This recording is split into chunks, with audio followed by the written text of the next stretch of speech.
Tadi kelompok 6 akan mempresentasikan tentang psikologi kognitif. Sebelum itu kita mau memperkenalkan saya Muhammad Ahmad Maklum, tim 69. Saya Istirat. Saya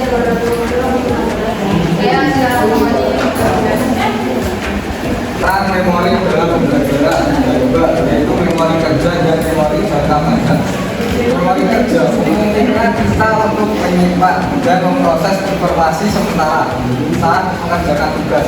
Biasanya kayak misalnya store memori atau jangka pendek. Yang kedua adalah memori jangka panjang, menyimpan informasi secara permanen meliputi fakta, keterampilan, dan pengalaman. kemudian pengembangan memori dan menyelesaikan masalah. Yang pertama yaitu teknik mnemonik, yaitu seperti akronim atau imajinasi, membantu mengingat informasi dengan lebih efektif. Kemudian strategi pemecahan masalah seperti analisis, tesis, evaluasi, membantu dalam memecahkan masalah dengan lebih efektif. Selanjutnya adalah teori pemrosesan informasi. Teori ini meliputi 4 kategori, informasi masuk melalui panca indera.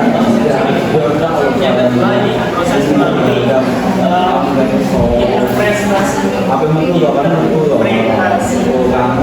atau proses yang namanya proses kognitif. Yang ketiga ini adalah informasi disimpan dalam memori jangka panjang atau storage, long storage. Kemudian yang keempat ini adalah informasi diambil kembali saat atau retrieval.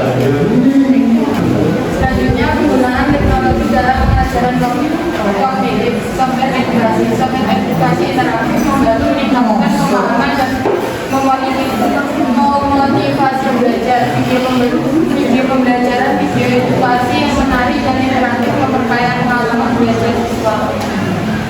Lalu ada strategi mengoptimalkan proses kognitif siswa. Yang pertama dengan pembelajaran berbasis masalah. Siswa diajak memetakan masalah, mendorong pemikiran kritis dan kreativitas. Yang kedua adalah teknik peta pikiran. Peta pikiran membantu siswa mengorganisir dan memahami informasi dengan lebih baik. Yang ketiga adalah kolaboratif, yaitu mendorong interaksi dan bekerja sama antar siswa. Dan pengaruh pembelajaran dalam pembelajaran. Yang pertama yaitu peningkatan memori. Penggandaan membantu memperkuat ingatan dan meningkatkan retensi informasi. Kemudian kecenderungan berlebihan dapat menyebabkan kebosanan dan menurunkan motivasi belajar. Dan yang ketiga, pembelajaran superficial. Penggandaan tanpa pemahaman dapat menyebabkan pembelajaran yang ringkas. Selanjutnya perkembangan terbaru dalam psikologi. Yang pertama adalah neurokognisi, yaitu penelitian tentang hubungan antara otak dan juga proses kognitif. Yang kedua ini kecerdasan buatan, pengembangan sistem AI yang mampu meniru proses kognitif manusia. Yang ketiga neuropedagogi, penerapan temuan neuroscience untuk meningkatkan strategi pembelajaran. Penerapan kognitif dalam praktik pembelajaran. Yang pertama, pembelajaran aktif. Siswa diajak terlibat aktif dalam proses belajar, seperti melalui diskusi dan proyek. Yang kedua, asesmen informatif. Guru memberikan umpan balik dan evaluasi secara berkala untuk memantau kemajuan siswa. Yang ketiga, diferensiasi pembelajaran. Guru menyesuaikan strategi pembelajaran untuk memenuhi kebutuhan belajar yang berbeda. Yang pertama adalah memahami proses. Memahami proses kognitif membantu meningkatkan efektivitas pembelajaran. Yang kedua adalah memanfaatkan teknologi. Teknologi dapat meningkatkan pengalaman belajar dan memotivasi siswa. Yang ketiga, psikologi kognitif terus berkembang untuk mengikuti perkembangan terbaru.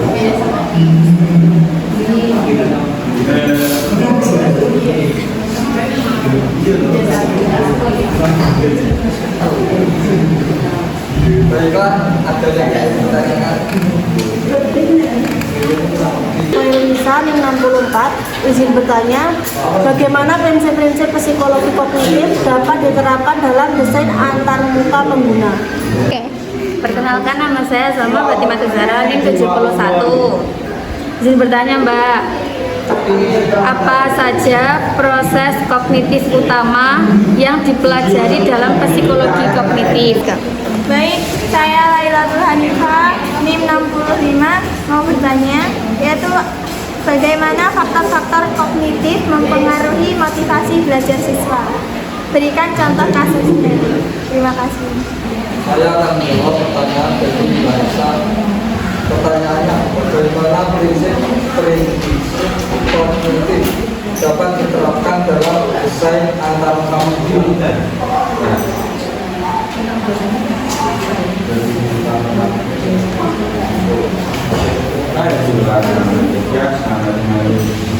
Prinsip kognitif sangat penting dalam desain antarmuka pengguna karena itu menciptakan pengalaman intuitif, efisien, dan mudah digunakan. Cara penerapannya, yang pertama konsistensi. Penggunaan mengandalkan pola dan pengalaman sebelumnya untuk memahami antarmuka. Penerapannya gunakan kata-kata, ikon, dan warna yang konsisten.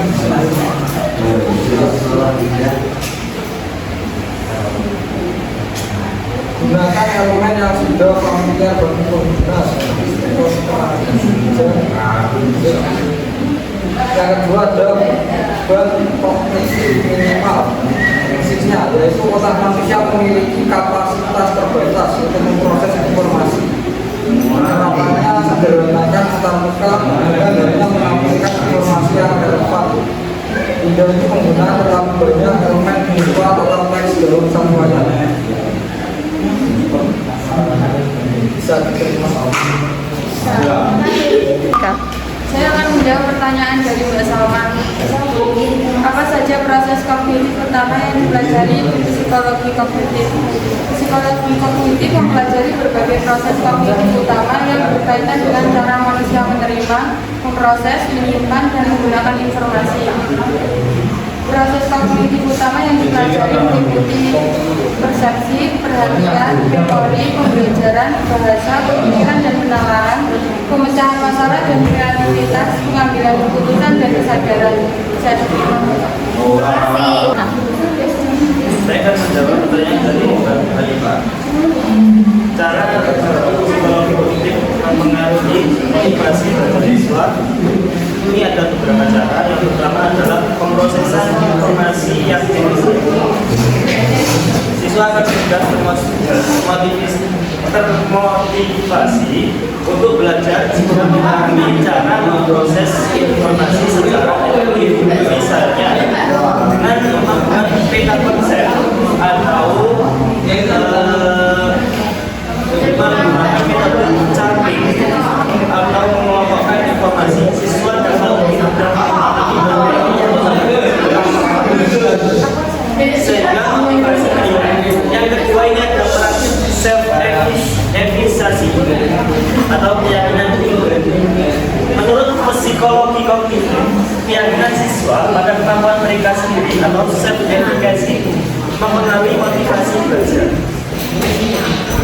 Guru dapat meningkatkan self-efficacy dengan memberikan umpan balik positif, yaitu mendorong siswa untuk mencoba hal-hal yang baru. Yang ketiga, perhatian dan pemusatan fokus. Teori kognitif ini menekankan pentingnya perhatian dalam proses belajar.